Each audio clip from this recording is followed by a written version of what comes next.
Welcome to the iRobot fourth quarter and full year 2023 earnings conference call. At this time, all participants have been placed on a listen-only mode, and the floor will be open for your questions following the presentation. If you would like to ask a question at that time, please press star 1 on your telephone keypad. If at any point your question has been answered, you may remove yourself from the queue by pressing star 2. So others can hear your questions clearly, we ask that you pick up your handset for best sound quality. Lastly, if you should require operator assistance, please press star 0. I would now like to turn the call over to Carrie Ann Wong, Chief Accounting Officer. Please go ahead. Thank you, Jamie, and good morning, everybody. Joining me on today's call are iRobot Interim CEO Glenn Weinstein and Executive Vice President and CFO Julie Zeiler. Before I set the agenda for today's call, I would like to remind everyone that today's discussion will include forward-looking statements regarding future events and our future financial performance. These statements reflect our views as of today only and should not be considered as representing our views as of any subsequent date. These statements are subject to risks and uncertainties that could cause actual results to differ materially from expectations reflected in the forward-looking statements. A discussion of these risk factors is fully detailed under the caption Risk Factors in our filing with the SEC. Related to our financial disclosure during this conference call, we will reference certain non-GAAP financial measures as defined by SEC Regulation G, including non-GAAP gross margin, non-GAAP operating expense, non-GAAP operating loss, and non-GAAP net loss per share. We believe that our non-GAAP financial results help provide additional transparency into iRobot underlying operating performance and potential. Our definitions of these non-GAAP financial measures and reconciliations of each of these non-GAAP financial measures to the most directly comparable GAAP measures are provided in the financial tables at the end of the fourth quarter 2023 and full year 2023 financial results press release we issued last evening, which is available on our website at www.irobot.com. Also, unless stated otherwise, our fourth quarter and full year 2023 financial metrics, as well as the financial metrics provided in our outlook that will be discussed on today's conference call, will be on a non-GAAP basis only, and all historical comparisons are with the fourth quarter of 2022 and full year of 2022. For today's call, our agenda will be as follows.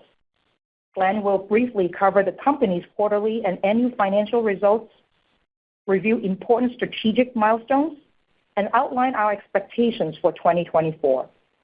Julie will review our financial results in detail and offer additional insights into our 2024 guidance.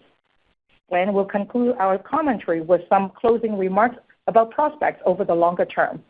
After that, we'll open the call for questions. At this point, I'll turn the call over to Glenn. Good morning, and thank you for joining us. I'll start our call today by reiterating my confidence in iRobot, our mission, and our ability to navigate our next chapter. I have been part of this organization for more than 2 decades. I know who we were, who we are, and who we can become. At our foundation is a product that customers love and an incredible team of builders and innovators who are passionate about the robots we create, and because of this, our potential is great. Our future is different than we had envisioned in August of 2022, or even at the start of this year, given the decision by iRobot and Amazon to terminate our transaction. The management team and board are confident in our ability to build on our legacy of innovation as a standalone company and to navigate this period successfully. As we shared on January 29th, we are taking aggressive action to significantly improve our near-term operations. To that end, today I'm going to outline the tenets of the restructuring plan we announced last month. I'll also provide additional information on how that work is progressing and what you can expect from us going forward. Julie will then cover financials for the quarter in greater detail, as well as our outlook for 2024. Then we'll open the call for questions. Before I jump into the restructuring plan, I'll touch on our financials at a high level. Our performance continues to be impacted by sluggish consumer spending, as well as aggressive competition in all regions. We generated fourth quarter revenue of $308 million with a gross margin of 19%. We managed our costs carefully to report an operating loss of $45 million and a net loss per share of $1.82. For the full year, revenue declined to $891 million with an operating loss of 22% and a net loss per share of $7.73. We have a plan to address our performance and these macro trends. The operational restructuring plan we announced last month is designed to stabilize the business in our current environment while also advancing our longer-term growth initiatives. The operational restructuring plan is centered around simplifying our cost structure, implementing a more sustainable business model, and focusing on our core value drivers. Those core value drivers are, first, leverage our brand and innovative products to extend or reclaim our leadership in the mid and premium segments. And second, focus on geographies that offer the greatest scale and profitability. Our immediate priorities in executing this plan are to more closely align our cost structure with near-term revenue expectations, improve liquidity, and drive bottom-line improvements. Specifically, the plan is structured to first, achieve gross margin improvements through a focus on design to value and removal of unnecessary costs, and more attractive terms with our manufacturing partners. Second, reduce R&D expenses by relocating certain non-core engineering functions, including increasing reliance on third parties to provide those functions, and pausing work unrelated to our core floor care business. Third, centralize our global marketing activities to be more efficient in demand generation and provide a meaningful reduction in non-working marketing and agency fees. And fourth, streamline our legal entity and real estate footprint to fit our current business needs and near-term revenue expectations.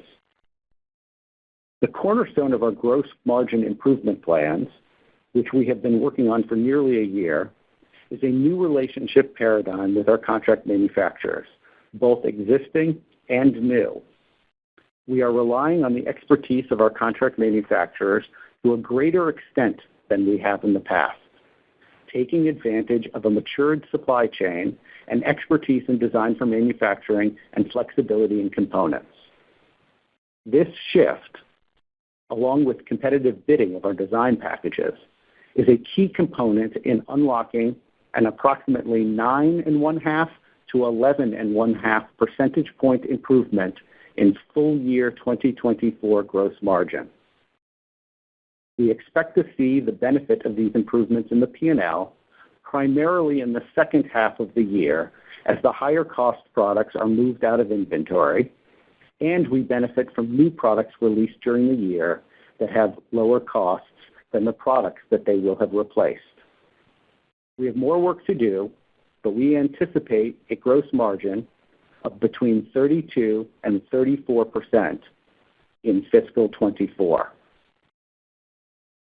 Hand in hand with the shift to a greater reliance on contract manufacturers for certain work is the ability to decrease our R&D expenditures, particularly as it relates to lower value commodity engineering work. We plan to continue to invest in the higher value robotics, computer vision, machine learning, and complex mechanical design to improve the core functionality of our robots. We plan to take advantage of opportunities to source subcomponents and, in some cases, nearly complete robot designs from third parties. In 2024, we expect to see a decrease in overall R&D expenses by approximately $25 million. In sales and marketing, we had built an infrastructure to support revenue at the higher pandemic rates, and now we need to aggressively return to a more normalized level where we can operate the business profitably. We will focus resources on a more limited geographies and consolidate marketing efforts for greater efficiencies. In 2024, we expect to see a decrease in overall sales and marketing expenses of approximately $40 million including a decrease in working marketing of approximately $20 million.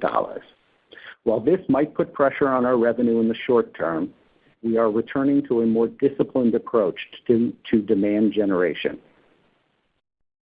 In line with these initiatives, we will reduce our workforce by approximately 350 employees, which represents approximately 31% of iRobot's workforce.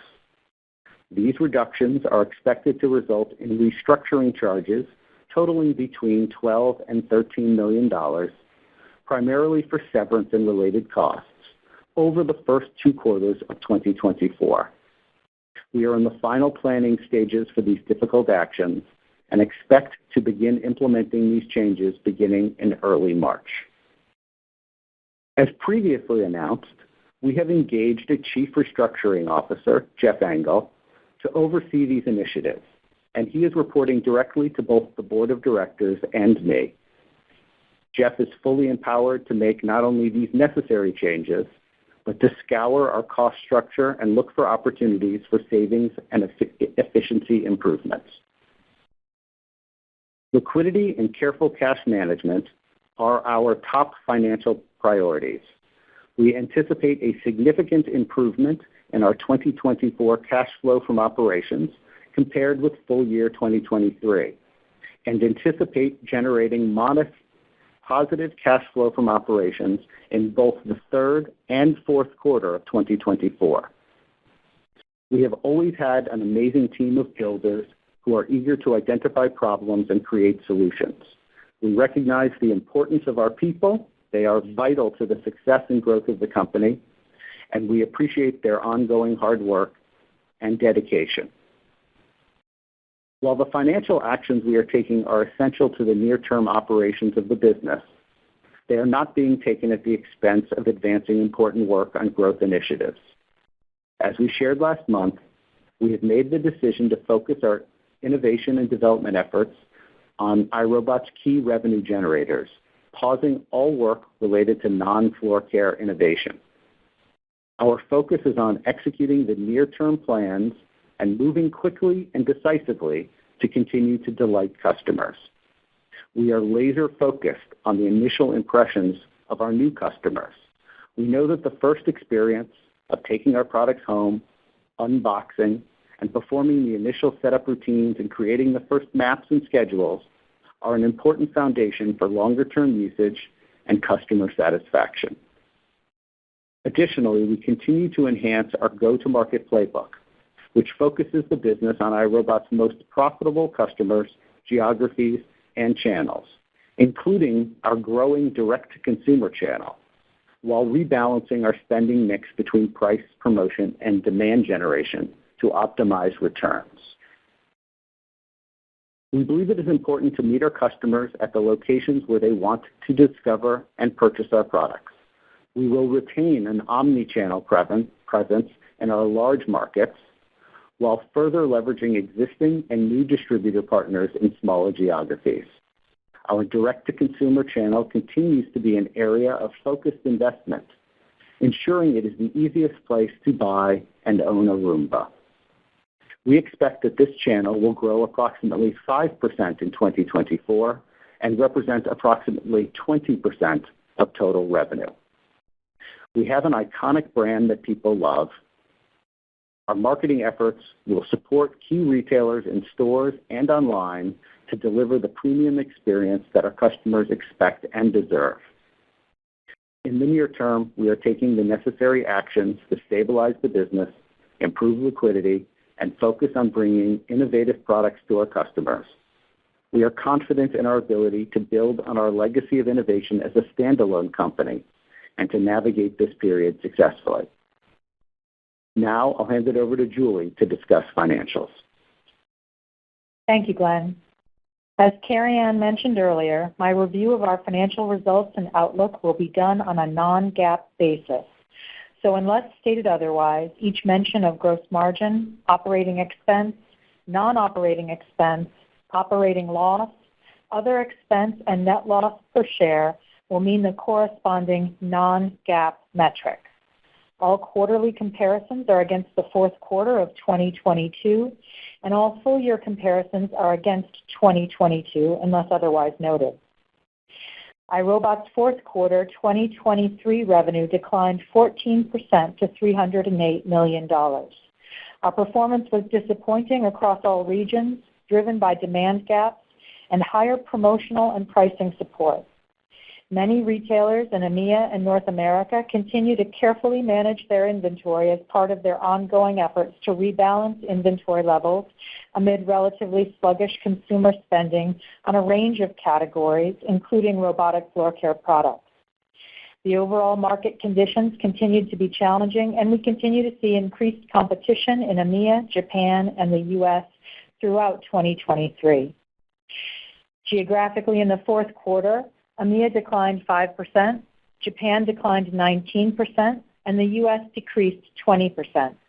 From a product mix perspective, 2-in-1 products represented 43% of our Q4 revenue mix, with robotic vacuums and, to a lesser extent, robotic mops making up the remainder.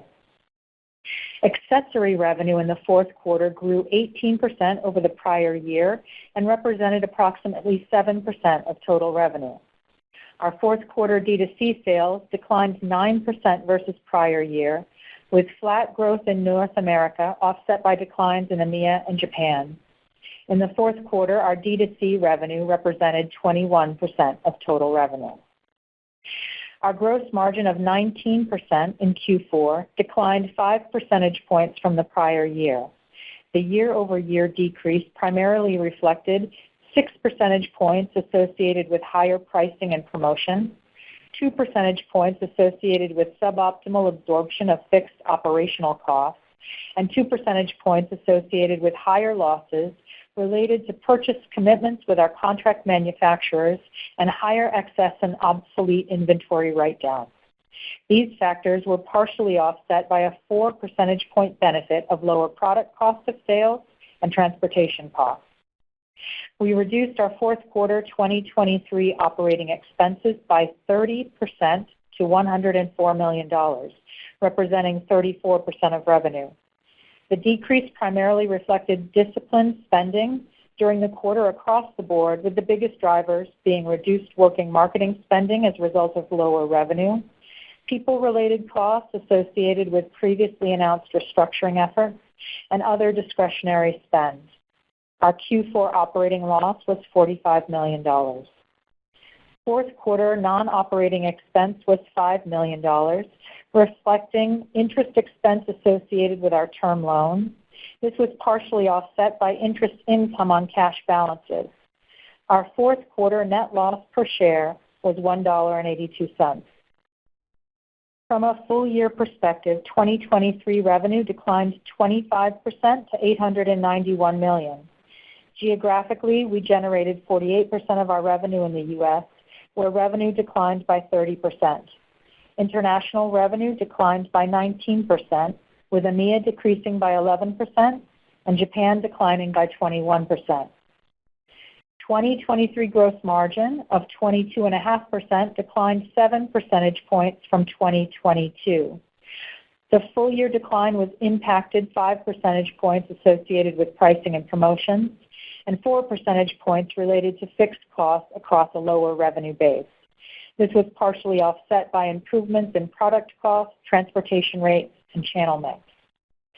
Full-year operating expenses of $399 million declined by 23% due to the combination of lower working marketing based on lower revenue, a reduction in personnel expenses associated with headcount, and other discretionary spending. Our 2023 operating loss of $199 million was 22% of revenue.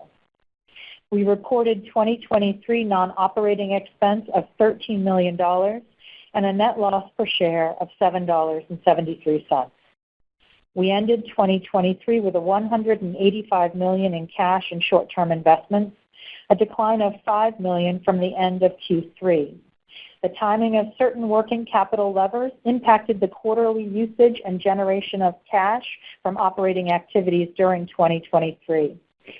In Q4 23, cash flow from operations was negative $1.2 million. In Q4 2022, cash flow from operations of $122.6 million benefited from the decrease in inventory from our elevated inventory level at the end of Q3 2022. We had another strong quarter of working capital efficiency. Fourth quarter DSO was 24 days. Our year-end inventory balance was $152 million, or 56 days for the fourth quarter. In 2022, the year-end inventory was $285 million, or 96 days for the fourth quarter. I am pleased with the progress we have made in managing our key working capital levers throughout 2023. Careful management of working capital efficiency will continue to be a focus in 2024. With that said, let's take a deeper look at our 2024 outlook. We anticipate 2024 revenue will decline modestly in the range of 3 to 7% to $825 million to $865 million. We anticipate that over 60% of our full-year revenue will come in the second half of the year, with an expected first-half revenue decline of high teens to low 20% range. Within the first half of the year, we expect Q2 to be the weaker of the two quarters in terms of growth versus prior year, as we anticipate a shifting of orders into Q3. For the second half of the year, we anticipate revenue growth in the mid-single-digit percentage. Overall, our 2024 revenue outlook assumes a modest decline in unit volumes for robots and stable robot ASPs. As a reminder, and we say this every year, we manage our business on a full-year basis and encourage investors to focus on our annual targets, since the timing of orders is challenging to forecast even under ideal conditions. Large orders that shift from one quarter to the next can cause material fluctuations in our quarterly growth rates. Additionally, our revenue expectations contemplate yen and euro exchange rates roughly in line with current rates, plus or minus 5%. We anticipate that our 2024 gross margin will improve significantly to between 32% and 34%. As Glenn mentioned, we expect that the combination of our cost of goods sold productivity initiatives and a reduction in one-time costs related to actions taken in 2023 to reduce our elevated inventory level from fiscal 2022 will fuel this margin expansion. We anticipate that the Q1 24 gross margin will show slight improvement from Q1 last year, but we expect sequential improvement every quarter from 2023, with stronger gross margin expansion in the second half as more significant cost savings improvements move through the P&L and we compare against annualized pricing adjustments. We are targeting 2024 operating costs in the range of $322 to $340 million, or approximately 39% of revenue. The anticipated decrease from 2023 primarily reflects previously announced efforts to more closely align our cost structure with near-term revenue expectations and drive toward profitability. Given our top-line guidance and spending plans, we currently expect to make considerable progress as we execute our restructuring efforts in the first half of the year. We anticipate a full-year operating margin of approximately negative 5% to negative 7%, with an operating loss in the first half and an operating profit in the second half of 2024. In terms of other notable modeling assumptions in 2024, we anticipate other expense of around $45 million, including approximately $15 million in net cash interest expense and $29 million in estimated fair value adjustment associated with our term loan, and full-year tax expense of approximately $3 million, driven by our foreign jurisdiction. We anticipate a diluted share count of approximately 28.3 million shares. As a result, we expect our full-year net loss per share to range from $3.73 to $3.30. In terms of other 2024 financial guideposts, our business remains minimally capital intensive. Overall, we expect 2024 capital spending to be approximately $5 million, or roughly 1% of anticipated 2024 revenue. As Glenn mentioned, liquidity and careful cash management is our top financial priority. With the operational restructuring plan we announced last month, We anticipate a significant improvement in our cash flow from operations compared with the reported cash outflow from operations of $114.8 million for full year 2023. Excluding the net proceeds from the $94 million breakup fee from Amazon, we expect cash flow from operations in Q1 and Q2, and we expect to generate positive cash flow from operations in both Q3 and Q4. To provide further flexibility to our capital planning strategies, we intend to file a shelf S-3 registration statement, which would include a $100 million at-the-market offering program for the sale of the company's common stock, along with our 10-K this week. The timing of any sales and the number of shares of common stock sold, if any, under the ATM program will depend on a variety of factors to be determined by the company, with the net proceeds from the ATM program expected to be used for working capital purposes. In summary, we are managing through a very challenging period and making important strategic progress that we believe will help us further expand our business, reduce operating expenses, and drive bottom-line improvement. That concludes my commentary. I'll now turn the call back over to Glenn for some additional comments on the coming year. Thank you, Julie. As we've outlined, we have a plan in place to simplify our cost structure, implement a more sustainable business model, and focus on our core value drivers of leveraging our brand and innovative products to regain and extend our leadership across segments and geographies. Coupled with the restructuring actions we announced, we believe our second half 2024 performance will serve as a springboard for our driving our future. We are committed to significant gross margin improvement. We expect our gross margin will further benefit from our transformation to a more complete joint development manufacturer model, ongoing D2C expansion, and a relentless effort to achieve greater scale and efficiency across our operations. These dynamics underpin our expectation for material improvement in our bottom-line performance and put us on a path toward profitability. Finally, as we noted in late January, the board has initiated a search for a permanent CEO, supported by a leading executive search firm. The board is already reviewing candidates. In the meantime, we are committed to stabilizing the business and returning to profitability.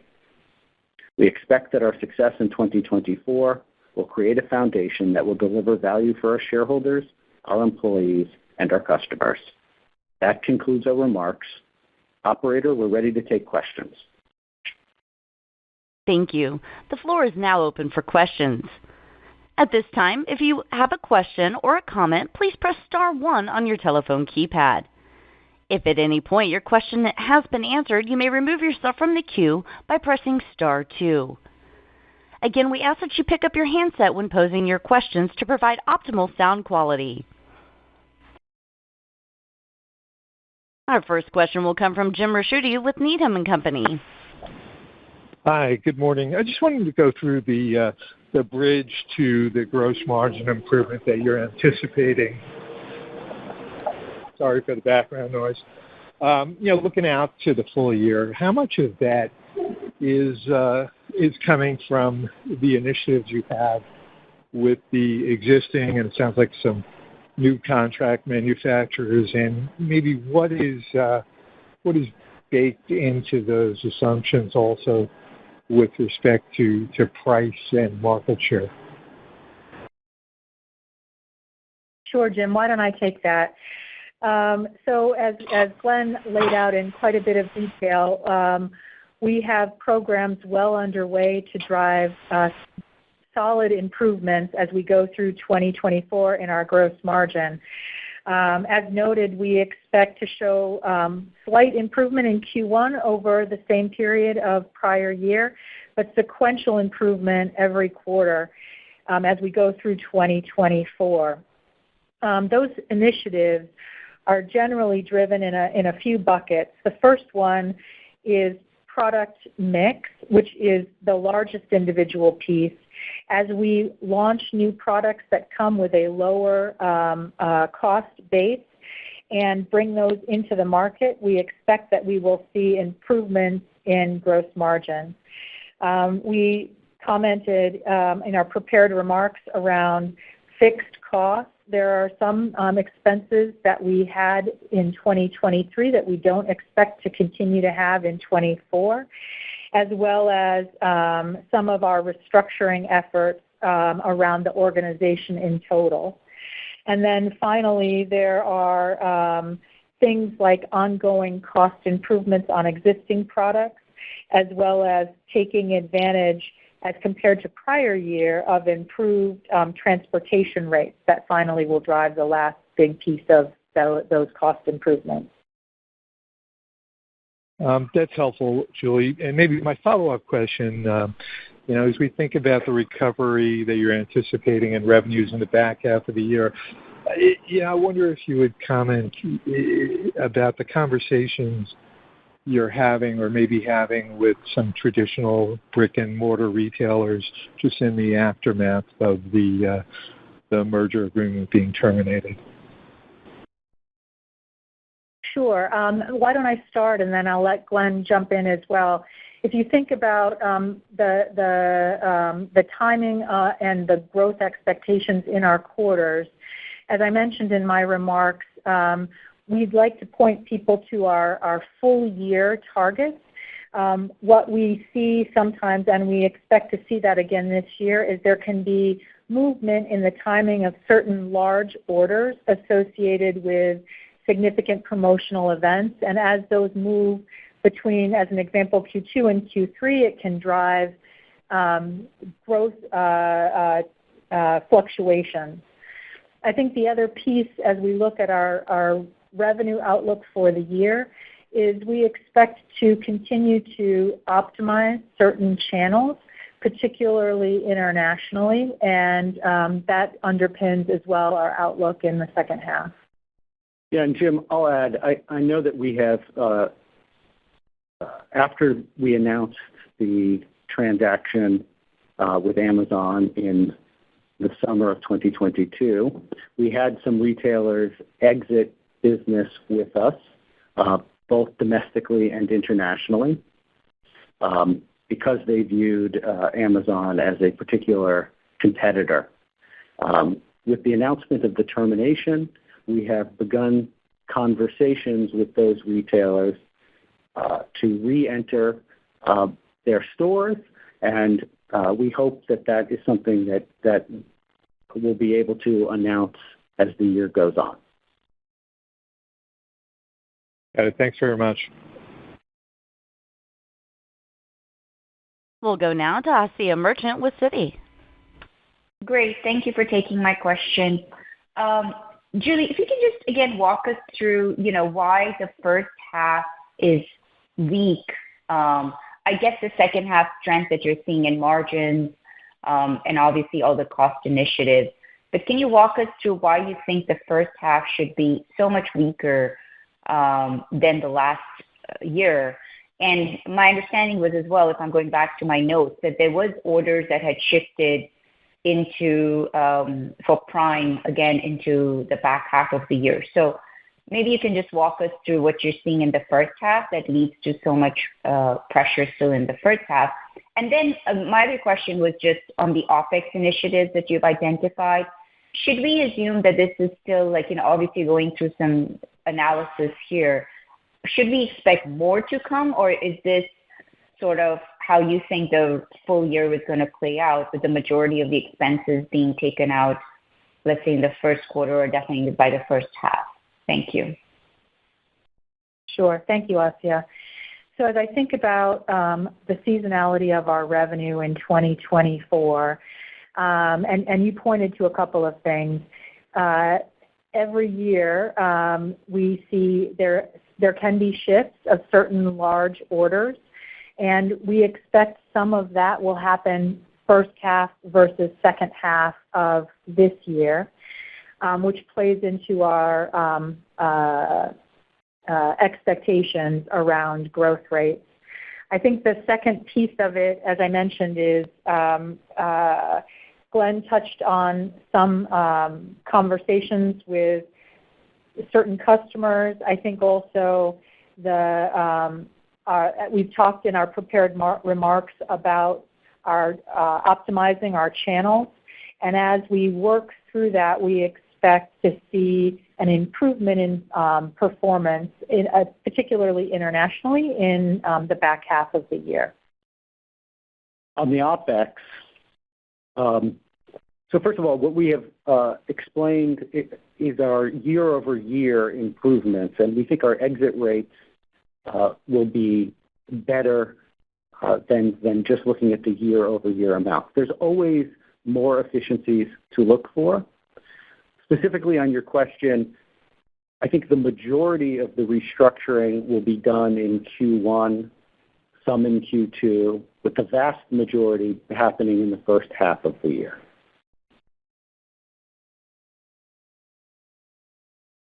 Okay, thank you. That is all the time we have left for questions today. I would now like to turn the floor over to Carrie Ann Wong for closing remarks. Thank you so much. This concludes our conference call today, and we appreciate your support and looking forward to talking with you over the coming weeks and months. Thank you. Thank you. This concludes today's iRobot fourth quarter and full year 2023 earnings conference call. Please disconnect your line at this time and have a wonderful day.